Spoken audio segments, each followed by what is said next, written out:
श्री शिवाय नमस्तुभयम। दोस्तों, जैसा कि आप सभी लोग जानते हैं 1 मार्च 2026 यानी रविवार को पड़ रही है फाल्गुन महीने की प्रदोष व्रत। और दोस्तों, ये वह तिथि है जो फाल्गुन महीने में पड़ने वाली सबसे बड़ी तिथि है, क्योंकि ये रविवार के दिन पड़ रही है और इसका बहुत ही बड़ा और विशेष महत्व होता है। पूज्य गुरु जी ने कहा है कि अगर कभी भी मौका लग जाए और फाल्गुन महीने की प्रदोष व्रत रविवार को पड़ जाए तो आप लोगों को 7 चावल के दाने वाला उपाय तो अवश्य ही करना चाहिए। इन दोनों का संयोग बहुत कम आता है और इसी के साथ में गुरुजी ने अपनी शिव पुराण कथा में बताया है कि इस दिन आपको 7 चावल के दाने वाला उपाय तो आपको अवश्य ही करना चाहिए, क्योंकि ऐसा दिन पूरे साल में सिर्फ एक ही बार आता है। और दोस्तों, आप सभी लोग जानते हो कि रविवार प्रदोष व्रत का अगर सबसे बड़ा कोई उपाय है तो 7 चावल के दाने वाला उपाय है। तो इस रविवार प्रदोष व्रत के दिन आप लोगों को इस 7 चावल के दाने वाला उपाय को जरूर करना है। बहुत सारे लोग होंगे जिन लोगों ने इस उपाय को ना किया हो, मतलब पूरा महीना निकल गया, उन्होंने किसी भी दिन इस 7 चावल के दाने वाला उपाय को ना किया हो। पर दोस्तों, आपके पास एक आखिरी मौका बचा हुआ है जो कि 1 मार्च के दिन है। तो इस दिन आप लोगों को इस वाले उपाय को जरूर कर लेना है। भले ही आपने पूरे महीने भर इस उपाय को ना किया हो, पर अगर आपने इस पूरे महीने भर फाल्गुन महीने के रविवार प्रदोष व्रत के दिन अगर इस वाले उपाय को कर लिया तो आपको इस उपाय को करने का वह फल मिलेगा जिसकी आपने कभी कल्पना भी नहीं करी होगी। इसीलिए आप लोग इस वाले उपाय को एक बार जरूर कर लेना है, ताकि आप लोगों के हाथ से यह मौका ना जा सके और आपको इस उपाय को करने का फल मिल सके। दोस्तों, ये उपाय पंडित जी ने अपनी अभी की ही श्री शिव महापुराण की कथा में बताया है, जिस उपाय को आज हम आपको बहुत अच्छे से समझाने वाले हैं। इस वीडियो को देखने के बाद इस उपाय को के लिए आपको कोई और वीडियो को देखने की जरूरत नहीं पड़ेगी। तो चलिए दोस्तों, उपाय को शुरू करते हैं। देखिए, ये इस फाल्गुन महीने के रविवार प्रदोष व्रत के दिन ये इतना खास होता है, इतना महत्वपूर्ण होता है। देखा गया है कभी कभी बड़े बड़े पूजा पाठ अनुष्ठान से जो मनोकामना पूर्ण नहीं होते, वो फाल्गुन महीने के रविवार प्रदोष व्रत के दिन एक छोटे से उपाय करने से ही आपकी मनोकामना हो जाती है। और बहुत सारे लोगों ने इस उपाय को किया भी है और उनको इस उपाय को करने का फल भी जरूर मिला है। अगर आप लोग भी इस उपाय को करना चाहते हैं तो आप इस उपाय को पहले अच्छे से समझ लेना, सुन लेना, उसके बाद करना। आपको इस उपाय का फल जरूर मिलेगा। और इस उपाय को कर लेने से आपके घर में चाहे किसी भी प्रकार की दुहक और समस्या क्यों ना चल रही हो, आपको उसका कारण भी नहीं पता है कि भाई ये समस्या किस कारण से चल रही है। कुछ भी कारण हो सकता है, जैसे पितृदोष हो सकता है या किसी भी तरह का मंगल दोष भी हो सकता है। तो इस दिन आप लोगों को यह वाला उपाय कर लेना है। यह एक ऐसा उपाय है जिस उपाय को अगर किसी विशेष दिन पर किया जाए तो भाई उस विशेष दिन का जो है वह तो हमें मिलता ही मिलता है। पर हमने उस दिन पर इस उपाय को किया है तो हमें उससे भी बड़ा फल मिलता है, और फल बहुत जल्दी मिलता है, क्योंकि आप इस उपाय को बहुत ही बड़े और विशेष दिन पर कर रहे हो। तो अब उपाय के बारे में बात करते हैं, लेकिन उससे पहले आप लोगों को यह जानना आवश्यक है कि आखिर ये उपाय किस समय करना है, किसको करना है और कैसे करना है। तो चलिए हम आगे आपको वीडियो में एक एक करके बता देते हैं। लेकिन उससे पहले अगर आप लोग हमारे चैनल पर पहली बार आए हैं या फिर मेरी आवाज आज पहली बार सुन रहे हैं तो हमारे सब्सक्राइब जरूर कर लेना, और इस वीडियो को लाइक करके कमेंट बॉक्स में श्री शिवाय नमस्तुभयम ओम नमः शिवाय जरूर टाइप कर दें। तो दोस्तों, इस 7 चावल के दाने वाला उपाय को हमें इस रविवार प्रदोष व्रत के दिन कैसे करना है, किसको करना है, किस समय करना है और कहां पर करना है, ये सारे सवालों के जवाब आपको इस वीडियो में मिल जाएंगे। और जो ये वीडियो देखेगा भाई, उसको 7 चावल के दाने वाला उपाय जरूर करना चाहिए, क्योंकि इस दिन एक चावल के दाने का भी बहुत ही बड़ा और विशेष महत्व होता है। और जब बात आ जाए 7 चावल के दाने वाला उपाय की, तो ये सोने पर सुहागा वाली बात हो जाती है और ये एक बहुत ही बड़ा उपाय हो जाता है इस रविवार प्रदोष व्रत का। तो अब दोस्तों, इस 7 चावल के दाने वाला उपाय को आखिर करना किसको है, सबसे पहले हम लोग वो बात जान लेते हैं। तो देखो, घर की जो बड़ी माताएं बहनें होती हैं, उन माताओं बहनों में से कोई भी एक बड़ी माता बहन इस वाले उपाय को कर सकती है। और दोस्तों, अगर आप चाहें तो अपने घर में से सभी सदस्यों को भी इस उपाय को सकते हैं। अगर किसी व्यक्ति की खुद की कोई मनोकामना है, खुद की कोई दुख और परेशानी है जो कि वह अपने लिए ही करना चाहता है इस वाले उपाय को, तो वह खुद अपने लिए भी कर सकता है। बाकी अगर कोई घर में से ऐसा है जो कि अपने पूरे घर परिवार की सुख और शांति के लिए ये वाला उपाय करना चाहता है, तो भाई वो भी कर सकता है। उसमें भी कोई दिक्कत वाली बात नहीं है। कहने का मतलब यह है कि इस उपाय को हर एक सदस्य भी कर सकता है और पूरे घर परिवार के लिए घर की बड़ी माताओं बहनों में से कोई एक माता बहन भी कर सकती है। माताएं बहनें अगर घर में उपस्थित ना हो या वह यह वाला उपाय ना कर पा रही हो तो फिर घर का कोई बड़ा सदस्य भी इस 7 चावल के दाने वाला उपाय को कर सकता है, चाहे फिर वह पुरुष ही क्यों ना हो, उसमें कोई भी दिक्कत वाली बात नहीं है। अब दोस्तों जो अगला प्रश्न निकल कर आता है वो ये आता है इस उपाय को लेकर कि आखिर इस उपाय को हमें किस समय करना है, सुबह के समय करना है कि शाम के समय करना है। तो देखो इस वाले उपाय को आप लोग सुबह के समय भी कर सकते हो और शाम के समय प्रदोष काल में भी कर सकते हो। अब अगर आप पूछो कि भाई सबसे उत्तम समय कौन सा रहेगा इस 7 चावल के दाने वाला उपाय को करने का, तो हम आपसे बस यही कहेंगे कि इस उपाय को आप सुबह के समय करेंगे तो ज्यादा बेहतर होगा। बाकी अगर प्रदोष काल शाम के समय भी करेंगे तो भी अच्छा होगा, उसमें कोई भी दिक्कत बात नहीं है।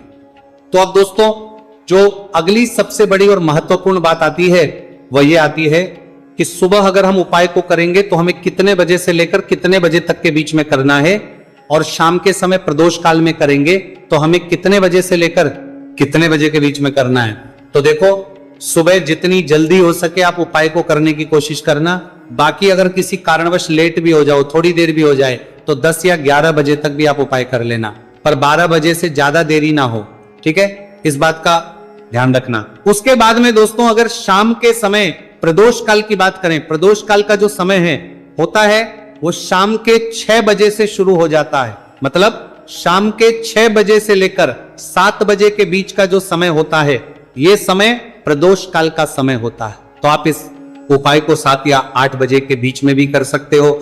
मतलब शाम के 6 बजे से रात 8 बजे के बीच में आप कभी भी इस वाले उपाय को कर सकते हो, उसमें कोई भी दिक्कत वाली बात नहीं है। देखिए दोस्तों एक एक करते हुए हम उपायों को समझेंगे। सबसे पहला उपाय बहुत ही आसान सा उपाय है। देखो यदि आपको ऐसा लगता है कि बाबा आपकी सुन ही नहीं रहे हैं, बाबा आपकी मनोकामना परिपूर्ण कर ही नहीं रहे हैं, आपने कई उपाय कर लिए, कई आपने इच्छाएं महादेव के सामने रख दी लेकिन आपकी मनोरथ जो है वो परिपूर्ण हो ही नहीं रही है, और आप चाहते हैं कि वह मनोरथ जो आप कई दिनों से बाबा से मांग रहे हैं वह परिपूर्ण हो जाए, तो आपके जीवन के दोहक तकलीफ है ये सब दूर हो जाए। देखिए हो सकता है आपके घर में कोई कोर्ट केस चल रहा है या आपके घर में बहुत ज्यादा लड़ाई झगड़े चलते हैं, तो आपके घर में अगर शांति नहीं है, आपके घर में धन की कमी है, धन की वजह से आपके घर में बहुत ज्यादा लड़ाई झगड़े चल रहे हैं, तो आपकी तकलीफ दूर होने वाली है। स्वयं नंदी जी वाला ये विशेष उपाय है। नंदी जी के कान में कुछ बोलना है, नंदी जी के कान में इस प्रकार से बोलना है और आपकी मनोकामना परिपूर्ण हो जाएगी। देखो क्या क्या चीजें को लेनी है, पहले ये समझ लीजिए आपको लेना होगा एक बेलपत्र। बेलपत्र 3 पत्ती होनी चाहिए, कहीं से भी खंडित नहीं होना चाहिए, ठीक है। बेलपत्र के साथ में आपको लेना है पीला चंदन, मात्र 1 बूंद, मात्र 1 बूंद। छोटी सी टिक्की आपको लगानी है बेलपत्र में, इसीलिए थोड़ा सा ही पीला चंदन आपको लेना है और इस पीले चंदन के अंदर थोड़ा सा जल मिला देना है ताकि गीला हो जाएगा, पेस्ट के रूप में तैयार हो जाएगा। आ गई इतनी बात समझ में। अब आप क्या करना है, आपको साथ में लेना है 7 चावल के दाने। महादेव आपका साथ देने वाले हैं इन 7 चावल के धनों से। अब आपको क्या करना है, भगवान शिव के मंदिर में आपको जाना है। नंदी जी बैठे हैं, नंदी जी के पास में मतलब जो पैर उठा हुआ रहता है ना नंदी जी का, उस साइड आपको सीधे साइड आपको बैठना है। इस यहां पर जैसे ही बैठोगे यहां पर आपको बेलपत्र लेना है और बेलपत्र की जो ये बीच की जो डंडी है यहां पर आप मात्र पीले चंदन की एक बिंदी लगा देनी है। पीले चंदन की बिंदी लगा दी। अब ये जो ऊपर वाली जो पत्ती है यहां पर एक एक करते हुए 7 चावल आपको रखना है, ठीक है। 7 चावल आपने ऊपर वाली पत्ती पर रख दिए, या देखो एक प्लेट ले जाना, तो प्लेट के ऊपर आप बेलपत्र रख देना, फिर टिक्की लगा देना, फिर उसके बाद आप ये 7 चावल के दाने रख देना, ठीक है। अब आपको क्या करना है, जहां पर आप नंदी जी के वहां पर बैठे हो तो नंदी के कान में आपको आपकी जो भी इच्छा है, जो आप चाहते हैं कि महादेव परिपूर्ण करें, और नंदी जी के कहने पर महादेव आपकी मनोकामना निश्चित तौर पर परिपूर्ण करेंगे। तो आपको क्या करना है, नंदी जी को कान में आपको बोल देना है जो भी आपके दुहक तकलीफ है, जो भी आपके कष्ट है वो सब दूर हो जाए, ऐसी आपको कामना करना है। और नंदी जी के कानों में आपको बोल देना है, जो भी आप चीज बोलेंगे वो नंदी जी भगवान शिव से विनय करके बोलेंगे, और नंदी जी की बात भगवान शिव नहीं टालते हैं, और इसीलिए जो भी इच्छा है, आपकी जो भी कामना है वो आपको विशेष बोलना है और उसके बाद आपको वहां से उठना है, ठीक है। नंदी जी को कान में मनोकामना बोल दी, फिर उठना, फिर उसके बाद भगवान शिव के वहां पर जाना, और ये जो बेलपत्र है, ये बेलपत्र चिकना वाला साइड जो है, और भगवान शिव के शिवलिंग के ऊपर इसे अर्पित कर देना है। अर्पित कैसे करोगे? जो बेलपत्र का जो चिकना वाला साइड है वो नीचे की साइड हो जाना चाहिए। अब से ही आप अर्पित करने जाओगे तो चावल के दाने तो गिर जाएंगे, यानी कि जैसे ही अर्पित करने जाओगे तो भगवान शिव के शिवलिंग के ऊपर चावल के दाने गिर जाएंगे, क्योंकि वह किसी से भी चिपके हुए नहीं है, तो कोई तकलीफ नहीं है। वह जैसे आप अर्पित करोगे ना, भले चावल के दाने भगवान शिव के शिवलिंग पर गिर जाए, वह कोई तकलीफ नहीं है। बस आपको ये जो बेलपत्र है ये आपको उल्टा अर्पित कर देना है, यानी कि जो पीला है भगवान शिव के शिवलिंग पर स्पर्श होना चाहिए, और इस प्रकार से आपको अर्पित कर देना है। डंडी का जो हिस्सा है जलाधारी की तरफ हो जाना चाहिए। बस इतना सा प्यारा सा उपाय एक बार करके देखिए, निश्चित तौर पर महादेव आपकी जो भी मनोरथ है, जो बाबा से आप कई दिनों से मांग रहे हैं, वह निश्चित तौर पर परिपूर्ण हो जाएगी। आगे इतनी बात समझ में। देखिए अब हम बात करते हैं दूसरे उपाय की। देखिए ये उपाय जीवन ऊर्जा का है, रविवार का दिन है और प्रदोष व्रत है। अगर आपके जीवन में बहुत ज्यादा अंधकार है, अगर आपके घर के जो बच्चे हैं बहुत ज्यादा सोचते हैं, या आपके घर में कोई भी ऐसा व्यक्ति है बहुत ज्यादा सोचता है, डिप्रेशन में रहता है, तनाव उसको है, तो तनाव को मुक्त करने के लिए यह उपाय है। अगर उसके भाग्य में जीवन में तेज की प्राप्ति नहीं है, तेज यानी कि ऊर्जा नहीं है, उदासी रहती है, जीवन में आलस है, तो फिर उस व्यक्ति को यह उपाय करना चाहिए। कोई काम करता भी है तो उसमें सफल नहीं हो पा रहा है, तो विशेष ये उपाय उसी व्यक्ति को करना है। देखो इस उपाय के लिए आपको क्या क्या सामग्री लेना होगी। सबसे पहले तांबे का एक पात्र लेना, उसके अंदर घर से आपको जल भरना है। अब इसी जल के अंदर आपको लाल चंदन डालना है। एक चुटकी डालें, थोड़ा ज्यादा डालें, जितना आपको डालना है आप डालें। लाल चंदन जो होता है वो तेज की वृद्धि करता है।